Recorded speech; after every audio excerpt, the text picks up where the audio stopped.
आज की बढ़ती जनसंख्या में जितने लोग रोजगार की दुनिया में जीवन यापन कर रहे हैं, उससे कहीं अधिक लोग बेरोजगारी की दुनिया में जी रहे हैं, जल रहे हैं।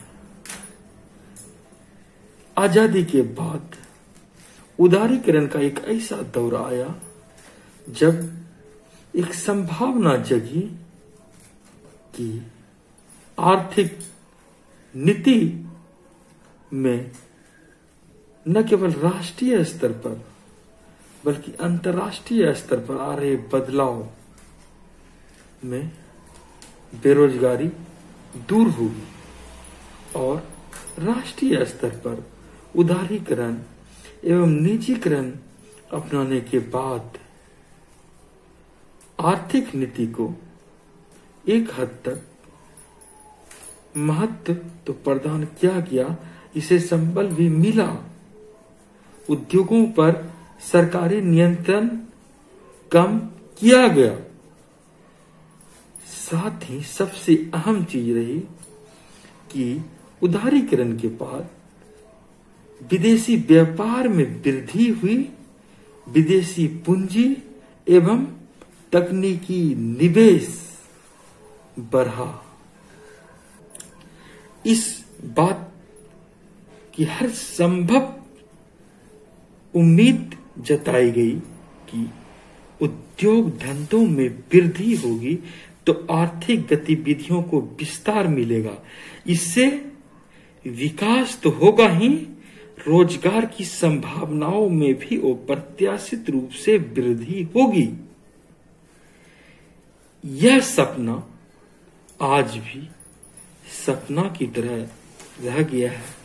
यह अलग बात है कि उदारीकरण के बाद भी लोगों को रोजगार मिला है, लेकिन बढ़ती जनसंख्या एवं कुशलता के अभाव में कहीं न कहीं बेरोजगारी आज भी देश के लिए बहुत बुरी समस्या बनकर रह गई है। हर एक क्षेत्र में बेरोजगारी दिनों दिन तीव्र गति से बढ़ रही है। उदारीकरण के बाद जिस उन्नत प्रौद्योगिकी के आगमन की कल्पना व्यक्त की गई, उस कल्पना में रोजगार के सपने देखे गए। पूंजी प्रधान तकनीक के आगमन के बाद उत्पादन में वृद्धि एवं लागत में कमी देखी गई और ये संभावना व्यक्त की गई थी कि उत्पादन क्षमता भी बढ़ेगी और यदि ऐसा होगा तो लोग अधिक आर्थिक रूप से मजबूत होंगे। लेकिन कहीं न कहीं यह हो न सका। उत्पादन क्षमता तो बढ़ी, लेकिन श्रमिकों का महत्व कहीं न कहीं कम हो गया।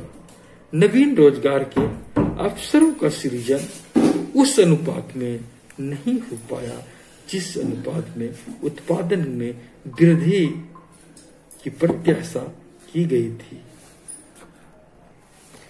इन सब का एक दूसरा पहलू यह भी है कि यह सही है कि संगठित क्षेत्रों में रोजगार के अवसर में कमी होती है, हुई, परंतु यह भी एक सच्चाई है कि निजीकरण की व्यवस्था में प्रशिक्षित एवं कुशल दक्ष परिश्रमी व्यक्तियों के लिए स्वरोजगार की संभावनाएं भी ज्यादा उत्पन्न होती है और हुई, और बहुत से लोग इसका लाभ भी उठाए।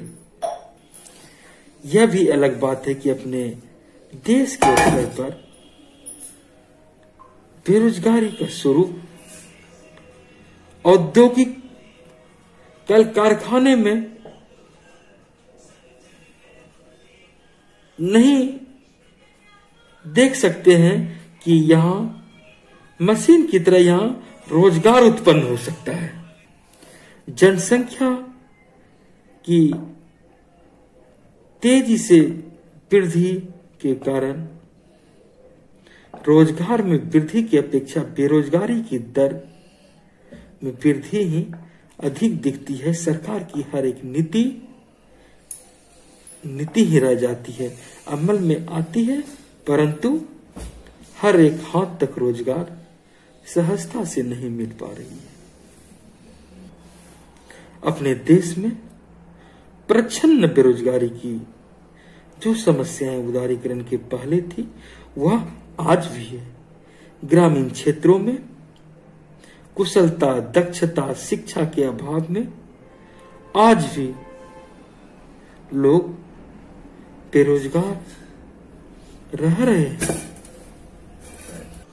यह भी सच है कि उदारीकरण के बाद उद्योग धंधे के साथ साथ व्यापार का पैमाना काफी अधिक बदला। आउटसोर्सिंग से काम लिया जाने लगा, इससे देश के युवाओं को रोजगार मिला। लेकिन तस्वीर का दूसरा पहलू यह भी रहा कि तकनीक के विकास के साथ साथ रोजगार में अनुपातिक दृष्टि से विकास नहीं हो सका।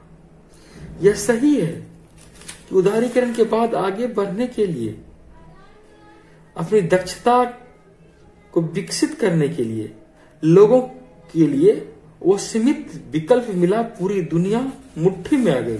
लेकिन यह भी सच है कि ऐसा वो सीमित विकल्प सीमित लोगों तक में ही सीमित होकर रह गया।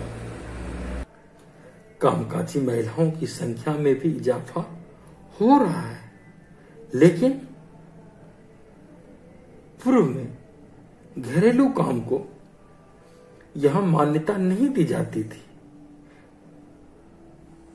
महिलाएं जो कृषि कार्य में सहायता देती हैं, उन्हें रोजगार की श्रेणी में नहीं रखा जाता। लेकिन आज की तारीख में लोग शिक्षा पा रहे हैं, शिक्षा पाकर यदि उन्हें रोजगार नहीं मिलता तो वे बेरोजगार की श्रेणी में खुद को रख रहे हैं। सेवा क्षेत्र में महिलाओं के साथ साथ पुरुषों की भी बढ़ोतरी देखी जा रही है। इन सब के बावजूद चाहे कॉल सेंटर में काम करने वाले हों अथवा उद्योग क्षेत्र में अथवा किसी भी क्षेत्र में देखा जाए, कुल मिलाकर स्थिति यही है कि लोगों को आज भी लगता है कि रोजगार पाने के लिए उनके पास सीमित संसाधन है, सीमित विकल्प है, सीमित दुनिया है। सब कुछ वो सीमित है तो वह सीमित लोगों के लिए ही वो सीमित बाजार है। आजादी के बाद विभिन्न पंचवर्षीय योजनाओं के माध्यम से सरकार ने देश की विकास की गति को आगे बढ़ाने की योजना बनाते रही। उसी तरह उदारीकरण एक मील का पत्थर आजाद भारत में रहा। अब जबकि उदारीकरण के भी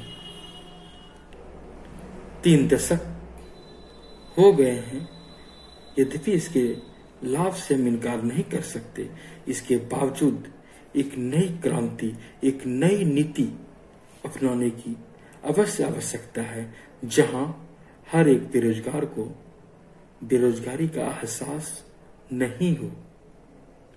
लोग स्वयं में दक्ष बने और दक्षता के अनुरूप उन्हें कार्य मिले, कार्य के अनुसार वेतन मिले, यह भी स्थापित करने की आवश्यकता है।